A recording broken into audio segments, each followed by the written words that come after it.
Le débat, l'honorable député de Rimouski, Négette-Mesquata-les-Basques. Madame la Présidente, je me lève aujourd'hui pour vous entretenir sur le projet de loi C-283. Ce projet de loi vise à permettre à un détenu d'un pénitencier d'être envoyé dans un établissement de traitement de la toxicomanie. Pour cela, cependant, il faut que le tribunal évalue le cas en question et juge que les conditions d'admissibilité suivantes sont réunies. Premièrement, le contrevenant a eu des démêlés avec la justice en raison de sa consommation excessive. Deuxièmement, le contrevenant consent à participer au programme. Troisièmement, le tribunal est convaincu du bien-fondé de la demande. Quatrièmement, le détenu n'est pas condamné à une peine de 14 ans ou plus.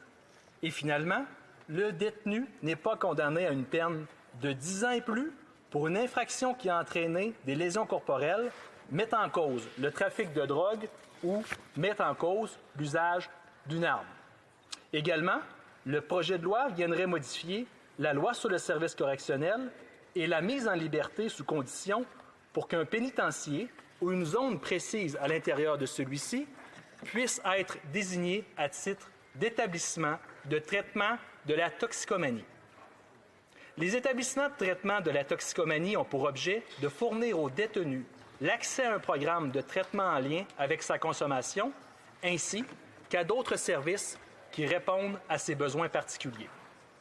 Madame la Présidente, mes collègues du Bloc québécois et moi-même voterons en faveur du projet de loi en deuxième lecture parce que nous croyons qu'il pourrait permettre d'aider à la réhabilitation des détenus aux prises avec des problèmes de toxicomanie.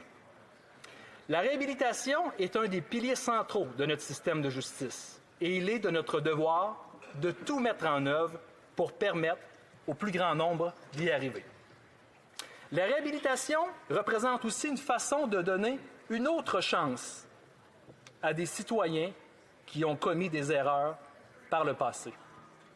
L'expérience a démontré que d'exclure indéfiniment de notre projet de société, de notre collectivité, une frange entière de la population n'est bénéfique pour personne, ni pour eux, ni pour nous. Au contraire, cela ne fait que reproduire et renforcer les conditions qui donnent lieu à la criminalité en premier lieu. Pour une démocratie saine, prospère et humaine, il n'y a pas de doute. Il faut miser sur la réhabilitation et l'inclusion. Sauf qu'à l'heure actuelle, Madame la Présidente, les pénitenciers fédéraux font piètre figure en matière de réhabilitation des détenus de la lutte à la toxicomanie. Au Québec, en 2014, on a relevé qu'une proportion de 58 % des prisonniers dans les établissements fédéraux avaient un problème de toxicomanie. Je le répète, Madame la Présidente, 58 %. On ne parle pas d'un phénomène marginal ou minoritaire, mais bien d'un fléau généralisé qui contribue à maintenir les détenus dans un état de dépendance, de précarité et de vulnérabilité. Plusieurs experts ont d'ailleurs établi que la toxicomanie constitue la bougie d'allumage qui amène plusieurs citoyens à commettre un premier délit ou à être incarcérés à répétition. D'autre part, on pourrait penser que la détention et l'isolement qui y est associé pourraient permettre aux détenus aux prises avec des problèmes de dépendance d'effectuer un réel sevrage pendant cette période. Mais la réalité est tout autre. Selon des travailleurs en milieu carcéral, la facilité d'accès à la drogue en prison est déconcertante. Un réseau clandestin permet à ceux qui cherchent des substances psychotropes de trouver de tout dont ils ont besoin pour maintenir leurs habitudes de consommation active. La livraison de ces substances et d'autres éléments prohibés a notamment été rendue beaucoup plus difficile à contrôler depuis l'arrivée des drones. Grâce à leur petite taille et à leur déplacement presque silencieux, il est possible d'effectuer des livraisons de petits objets par la voie aérienne de manière presque indétectable. De nouvelles technologies de détection des drones sont en voie d'être implantées. Mais le président du syndicat des agents correctionnels du Canada, Frédéric Lebeau, ne se fait pas d'illusions. La drogue continuera d'entrer en prison d'une façon ou d'une autre. Considérant cela, il serait illusoire de penser qu'une incarcération permettra de régler les problèmes de toxicomanie des détenus. Au contraire, Madame la Présidente, il en va donc de la responsabilité du gouvernement fédéral d'offrir des ressources non seulement de surveillance et de contrôle, mais surtout d'accompagnement et d'assistance, afin que les établissements de détention puissent aider les détenus à apporter des changements durables à leur mode de vie. Déjà, le gouvernement fédéral finance certaines initiatives en ce sens, notamment le programme des tribunaux de traitement de la toxicomanie, communément appelé les TTT, qui offre aux contrevenants toxicomanes la possibilité de suivre un traitement de la toxicomanie comme alternative à une peine d'emprisonnement.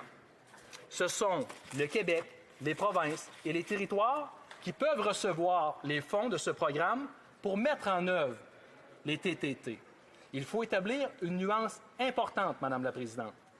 Les détenus qui purgent des peines dans les prisons provinciales ont habituellement commis des délits moins graves, étant donné que leur condamnation s'élève à un maximum de 2 ans moins 1 jour. L'octroi d'une peine alternative est donc plus facilement envisageable et justifiable que dans les cas des détenus des pénitenciers fédéraux. Néanmoins, il faut admettre que les TTT ont amené des retombées très positives depuis leurs implantations en 2012. Le succès de la mise en œuvre au Québec a fait parler jusque de l'autre côté de l'Atlantique, Madame la Présidente.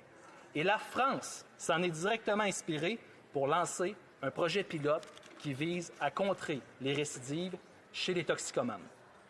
Plus largement, les TTT s'insèrent dans une stratégie québécoise de réinsertion sociale plus large qui impressionne par ses prouesses. C'est la combinaison de tous ces programmes de réinsertion qui permettent au Québec de faire passer le taux de récidive de 50 % à 10 % chez les détenus qui choisissent d'y prendre part. Vous comprendrez et vous conviendrez, Madame la Présidente, que ce n'est pas banal. Ce sont des centaines de citoyens qui décident de saisir la main qui leur est tendue par l'État québécois afin de prendre leur vie en main et vivre librement. Madame la Présidente, c'est donc pour ces raisons que le Bloc québécois appuiera le projet de loi C-283 déposé par ma collègue conservatrice de Kelowna-Lake Country, même si nous sommes d'avis qu'il faudra étudier le projet de loi en comité pour s'assurer qu'il sera efficace et pour déterminer les améliorations qui doivent y être apportées pour qu'il produise évidemment les effets durables et positifs pour ceux qui bénéficieront de ces effets.